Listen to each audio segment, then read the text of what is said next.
Last year, we saw running backs like Bucky Irving, Chase Brown, and Chuba Hubbard break out for the first time and help your fantasy team take home a championship. And it happens every single year. So who is it going to be in 2025? Well, don't worry. I got 5 guys that I think fit the mold. I think you got to draft them before they break out. Starting with rookie Ashton Jeanty, who's a generational talent running back. And I don't use that term lightly. He is legitimately a generational talent running back who was just picked 6th overall by the Las Vegas Raiders. This is a guy who had a 96th percentile college dominator rating, an 84th percentile target share, and a 93rd percentile yards per carry. There is literally nothing this guy cannot do on a football field. Oh, and by the way, he's a great pass protector as well. And if metrics are your thing, what about the stats? Just 2,601 yards last year and 30 touchdowns. Yes, 2,600 yards and 30 touchdowns. This is not just your run-of-the-mill good running back coming out of college. This is a once every 5-10 years type running back who landed in insane draft capital.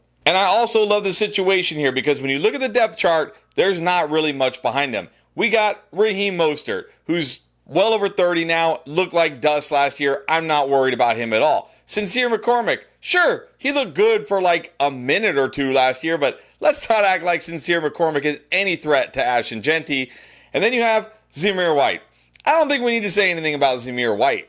Also, let's look at the offense here. Most people thought, ooh, Raiders, that's not good. But this isn't the same old Raiders. They're now being led by Pete Carroll. This is not going to be the same offense that has no identity, no plan whatsoever. He turned around the Seahawks. He can turn around the Raiders, especially now that he's got a real quarterback in Geno Smith, who is significantly better than any quarterback the Raiders have had the last 2, 3, 4 years. I don't know. Geno Smith, 4 straight years, top 2 in accuracy rating. If nothing else, he can at least make this offense at least league average. I'm not saying they're going to be top 5. I'm not saying they're going to be top 10, but I think they can at least be league average. And that is enough for a guy like Jeanty, who's pretty much locked into 300 touches going into next year. So when you factor all that in, an elite talent, the touch total there, and an offense that will at least give him enough chances to score touchdowns, catch passes, and pick up yardage, there is no reason to think Ashton Jeanty is not going to finish as a top 12 running back in his rookie year. And I know like the most recent case is Bijan Robinson.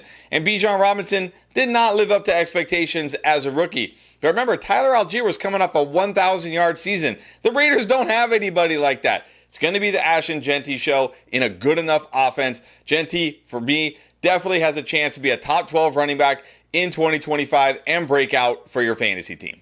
How about another first-round rookie running back, Omarion Hampton, who went pick 22 to the Los Angeles Chargers. This is a great landing spot for any running back because A, we know the Chargers with Jim Harbaugh and Greg Roman want to run the rock, but B, this offensive line was 13th in run block win rate last year, and they added Mekhi Becton this year so they could be a top 10 unit. Now, unlike Jeanty, he walked into a backfield that definitely had competition from touches from Najee Harris. But what happened with Najee Harris? Well, if for some reason you've been living under a rock and don't know it, he sustained an eye injury in a fireworks accident. Now, it's called superficial, but he's currently on the non-football injury list right now, which means he's not participating in training camp, which means Omarion Hampton is getting all those first-team reps. And yes, the Chargers have already started their training camp because they play in the Hall of Fame game, so they started camp a week earlier than most teams. This is valuable for a rookie running back because now he's getting first-team reps that he may not have been getting otherwise.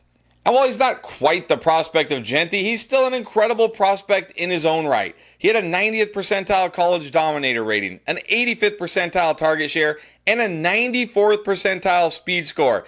And he did all this at 221 pounds. This guy truly has the potential to be an every year RB1 for fantasy. And you know what? I think it happens right away. I think the Najee injury is going to open the door for Hampton. So rather than be a guy who maybe came on late, carried you in the fantasy playoffs, I think he's going to come out the gate swinging and be great from week 1. I think Hampton absolutely going to break out in 2025, and you need to draft him before your league mates do.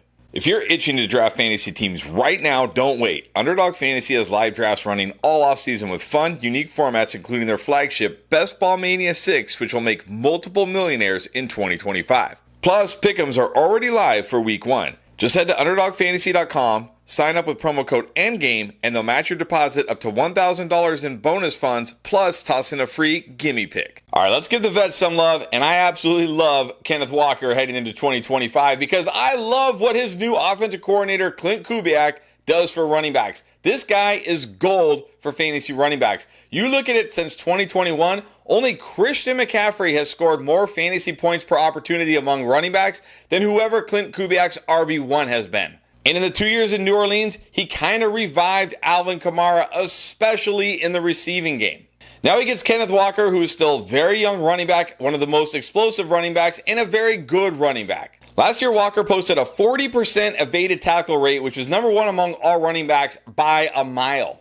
He also averaged 4.8 targets per game to go along with a career-high 46 receptions, and he did that in only 11 games. Under Clint Kubiak, I expect those numbers to go up. I expect him to set easily career highs in receiving, and I've talked about it in the past. He excels on that outside zone running scheme that Kubiak uses. Last year, 3.7 yards per carry on gap runs, 4.7 on those outside zone runs. And any worry about Zach Charbonnet eating into his workload is completely unfounded. This guy had the 11th highest opportunity share among all running backs last year. Zach Charbonnet is nothing more than a handcuff for Kenneth Walker.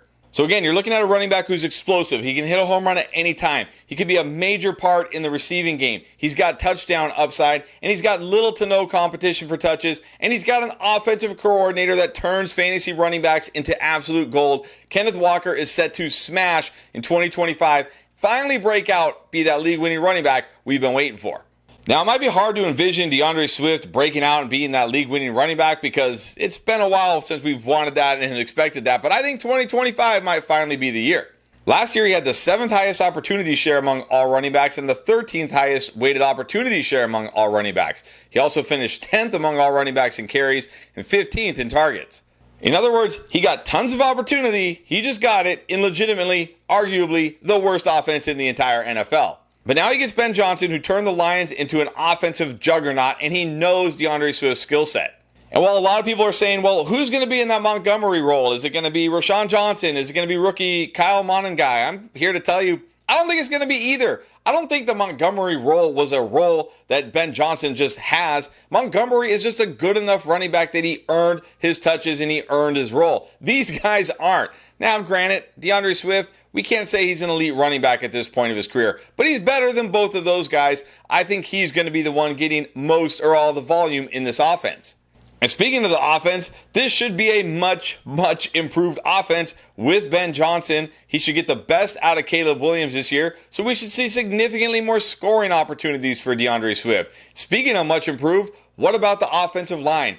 Last year, this Bears offensive line was terrible, but they've made many additions this year, and they could also be an offensive line that pushes to be a top 15, top 10 unit in 2025. And if DeAndre Swift is in an offense giving him more opportunities to score, running behind a better offensive line, and getting that kind of volume, DeAndre Swift is absolutely going to smash his ADP and finally break out in 2025 and live up to the expectations we've had for him ever since he came out of college, which feels like an eternity ago. All right, back to a rookie. And speaking of Bucky Irving, Chase Brown, those second half league winners last year, looking at guys that could do that this year, I keep coming back to TreVeyon Henderson of the New England Patriots. Much like Bucky Irving and Chase Brown last year, he's behind a vet who really isn't that good, to be honest. Sure, Ramondre Stevenson is fine, but he does not have the juice that TreVeyon Henderson has. TreVeyon Henderson was one of the most, if not the most explosive running back in all of college football. And he's almost unarguably the best pass catcher that came out in this class. Last year, he had over 1,000 yards on just 144 attempts because Ohio State also had Quinshon Judkins, so he's splitting time with him. This is a guy who can hit a home run at any time, has that big playability, and that alone is going to keep him on the field, especially in passing downs, even if Ramondre is somehow still being adequate. But what I think is really going to allow him to take over this backfield is his fumbling, or should I say, his lack of fumbling. Because over 677 college touches, this guy fumbled as many times as you and I. For the math impaired, that would be 0. That's right, this guy did not fumble the ball one time. Meanwhile, Ramondre Stevenson has 14 fumbles in 56 career games, not to mention 7 fumbles last year. It's been an issue for Ramondre. And if it's an issue again this year for Ramondre, we're going to see the coaches give Henderson the ball more just out of trust. But again, this is a guy kind of similar to Chase Brown versus Zach Moss, Bucky Irving versus Rachaad White. Travion Henderson has juice that Ramondre Stevenson does not have, and eventually that juice is just too much to keep off the field, and we see running backs like this take over the backfield by the midpoint of the season and help teams win fantasy championships and become breakout running backs. And I absolutely think that is going to be Travion Henderson in 2025. When you get to those kind of mid to late rounds and Henderson is on the board, I think you got to take a chance on him. Yeah, early in the year, he may just be more of a flex play with upside, but late in the year, he could turn into an absolute league winner, just like Bucky Irving and Chase Brown were last year. But if you really want to win your league, you need to know more than just 5 breakout running backs. Don't worry, we got you covered. Every video you need to dominate your draft, you can find them all on our 2025 playlist right here.